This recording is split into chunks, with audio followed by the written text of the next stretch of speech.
साथियों, खतौली के अंदर जो कांड हुआ उसके बारे में आप सब लोग भली भांति जानते हैं। भाई चंद्रशेखर रावण की रैली थी और वहाँ पर देखा गया कि कुछ उपद्रवी लोगों ने भाई चंद्रशेखर रावण और उनके काफिले के ऊपर पत्थर तक बरसा दिए। बात करूंगा मैं इसी विषय पर, आपका दोस्त राजीव, और बने रहिएगा मेरे चैनल पर। सबसे पहले सभी को दिल से जय भीम, जय संविधान।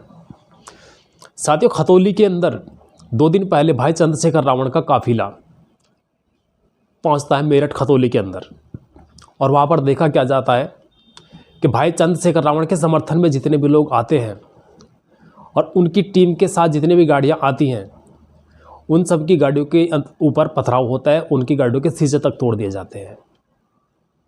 आखिर कौन है ये लोग? ये लोग वही है जो नहीं चाहते कि भाई चंद्रशेखर रावण सत्ता में आए या गरीबों का मसीहा बने, और सही मायनों में वो गरीबों के सच्चे मसीहा हैं जो हर गरीब बेटा हो या बेटी हो उसके परिवार के साथ में खड़े होते हैं। ऐसे मामले कोई पहली बार नहीं है। इससे पहले भी भाई चंद्रशेखर रावण के काफिले जिस जिस क्षेत्र से गुजरे हैं, जिस जिस गांव, स्टेट, मोहल्ले में, क्षेत्र में, शहर में गए हैं, उनको रोकने की कोशिश की गई। और कोशिश किनके द्वारा की जा सकती है?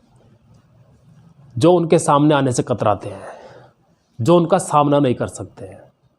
आप लोग सभी जानते हैं कि भाई चंद्रशेखर रावण भीम आर्मी के जो संस्थापक हैं, भीम आर्मी के अध्यक्ष हैं। वो हर गरीब वर्ग के साथ खड़े होते हैं। बहुजन समाज, ST SC समाज, कोई भी समाज हो, वो हर वर्ग के साथ में खड़े होते हैं जिसके साथ में प्रताड़ना होती है। इस देश के अंदर इस कदर जातिवाद फैला हुआ है, आप लोग अच्छी तरह से वाकिफ़ हैं इस चीज़ के बारे में कि कितना जातिवाद इस देश के अंदर फैला हुआ है।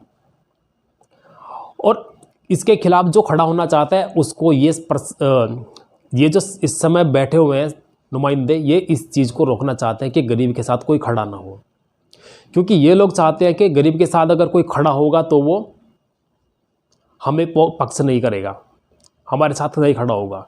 वो इन लोगों के पक्ष में जाएगा तो इन्हीं की बात करेगा, हमें कोई वोट नहीं देगा। और गरीब के साथ में तब खड़े होते हैं जब इनको वोट लेना होता है, सरकार बनानी होती है। और आज वही हो रहा है। गरीब के साथ में इतने मामले हो जाते हैं, साथ में कोई खड़ा नहीं होता। कभी मंदिर के नाम पर, कभी पानी पीने के नाम पर ऐसे मामले देखे जाते हैं। आप लोग वाकिफ हैं इस चीज़ों से। इस देश के अंदर ऐसे ऐसे भी केस घटे हैं जहाँ पर जो हुक्मरान लोग हैं उन्हीं के देख रेख में बहुजन समाज, वाल्मीकि समाज, ST SC समाज की लड़कियों को रात को 2:30 बजे जला दिया गया। उसके परिवार को दिखाए बिना, वो आतंकवादी थी या किसी बीमारी से ग्रसित थी, और अगर उसके परिवार को उसको दिखा देते, वहाँ पर कोई बीमारी फैल जाती, उसके परिवार तक को उसका शव नहीं दिखाया गया। आखिर क्यों? वो कोई आतंकवादी थी, किसी दूसरे देश से आई थी, दूसरी दुनिया से आई थी, जो उसको दिखाना नहीं चाहते थे। ऐसे ही मामला कार्तिक भील का भी हुआ। कार्तिक भील जो भीम आर्मी के समर्थक थे, भीम आर्मी के लिए काम करते थे, उस भाई का शव पोस्टमार्टम होने के बाद में शव गृह में 8 दिन तक रखा रहा, लेकिन उसके परिजनों को उसका शव तक नहीं सौंपा गया। क्यों भाई? वो भी कोई क्रिमिनल था, आतंकवादी था। जब उसके डेड बॉडी को उसके परिवार को देते थे तो क्या वो उसको खा जाते? तो ऐसी स्थिति इस देश के अंदर बनी हुई है जहाँ पे बहुजन समाज के लोगों को उठता हो तो खैर देख ही नहीं सकते, लेकिन अगर वो बेचारा कोई मर भी जाता है तो उसका परिवार को उसके डेड बॉडी तक नसीब नहीं होने देते। ऐसे ऐसे प्रपंच इस देश के अंदर फैले हुए चल रहे हैं, और ये वही लोग कर रहे हैं जो डरते हैं बहुजन समाज को आगे बढ़ने से। अरे बहुजन समाज की उन बेटियों से कुछ सबक लो जो आज मेडल ला रही हैं। जहाँ तक आपकी सोच बहुत नीचे रह जाती है, वो उससे ऊपर उठ चुकी हैं। आज बहुजन समाज की ताकत बहुत ज़्यादा बढ़ चुकी है। बहुजन समाज जग चुका है, पढ़ लिख चुका है हमारे बाबा साहब की बदौलत।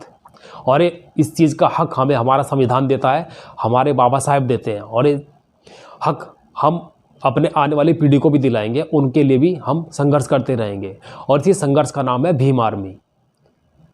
भाई चंद्रशेखर रावण भीम आर्मी का नेतृत्व करते हैं। वो इसीलिए गांव-गांव जाकर हर बहुजन समाज की, OBC ST समाज की समस्या को सुनते हैं कि जहाँ पर कोई प्रताड़ित मामला हुआ है तो उसके खिलाफ आंदोलन किया जाए, आवाज़ उठाई जाए। सतपाल तंवर जी भी इसीलिए राजस्थान के अंदर इतने मामले घटते हैं, हर मामले में पहुँचते हैं। वो भी चाहते हैं कि बहुजन समाज दबे नहीं, उठे।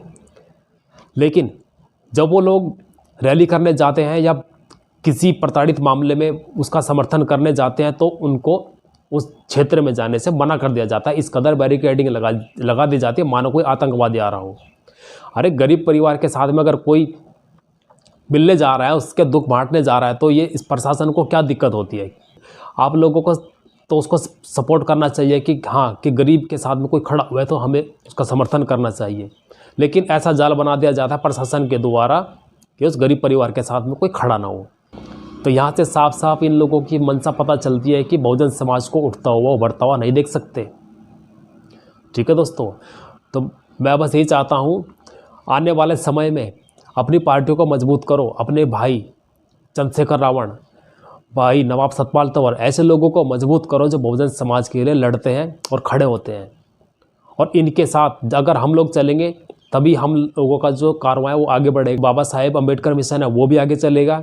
मान्यवर कांचीराम साहब और हमारे जितने भी महापुरुष रहे हैं उनके जो मिशन रहे बाबा साहेब के द्वारा चलाए हुए, और बहुजन समाज को आगे ले जाने के लिए, उनके उत्थान के लिए जो जितनी चीज़ें बने हैं उसके लिए हम सबको अडिग रहना है, साथ साथ मिलकर काम करना पड़ेगा।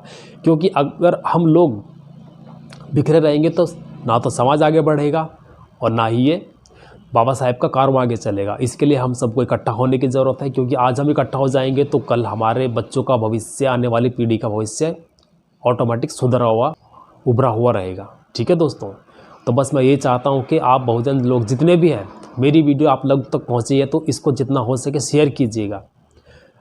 और भाई चंद्रशेखर रावण, भाई नवाब सतपाल तंवर, इन लोगों को सपोर्ट कीजिए। जो बहुजन समाज के साथ जितने भी संगठन काम करते हैं उनके लिए काम करते हैं, चाहे वो बीएसपी हो, चाहे एएसपी हो, चाहे भीम आर्मी हो, चाहे भीम सेना, कुछ भी हो, जितने भी संगठन हैं इनको मजबूत कीजिए। क्योंकि हमारे समस्या सुनने के लिए सिर्फ यही संगठन जो हमारे साथ आ सकते हैं, वरना मनोवाद किस कदर हावी है आप देख सकते हैं कि मंदिरों में जाने पर किस तरह लाठी डंडों से पिटाई होती है, इतना ज़्यादा दुर्व्यवहार होता है।